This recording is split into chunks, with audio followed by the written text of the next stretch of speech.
Hello' everyone, আজি হৈছে 19 জানুৱাৰী।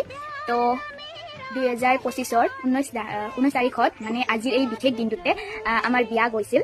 আমাৰ সম্পৰ্কটোৱে এটা নাম পাইছিল আৰু আজি আমাৰ 1 বছৰ মানে 365 দিন কমপ্লিট কৰা হৈ গ'ল। আৰু তাৰে আগতে আমি মানে আমাৰ ৰিলেশ্যনটো 2015-ত আমি লগ পাইছিলোঁ ফাৰ্ষ্ট, আৰু তেতিয়াৰ পৰা আমাৰ 10 বছৰত বিয়া হৈ গৈছিল। মানে আমাৰ সম্পৰ্কটোৱে এটা নাম পাইছিল আৰু আজি এই বিয়াৰ পিছত আৰু আজি 1 বছৰ কমপ্লিট হৈ গ'ল। তো কোৱা, কেনেকুৱা অনুভৱ? বহুতখিনি ভাল লাগিছে। কেনে হেপ্পিনে মোক পাই? বহুত হেপ্পি। আৰু যাতে এনেকৈ আমাৰ সম্পৰ্কত দীঘলীয়া নাম দি থাকি যাব পাৰে, সকলোৱে উইচ কৰিব যাতে আমাৰ সপোনবিলাক পূৰণ হয় সোনকালে আৰু যাতে সদায় একেলগে থাকিব পাৰোঁ। मैं तब तक साथ चलूं तेरे जब तक न कहे तू मैं हारा, इसलिए तुझसे मैं प्यार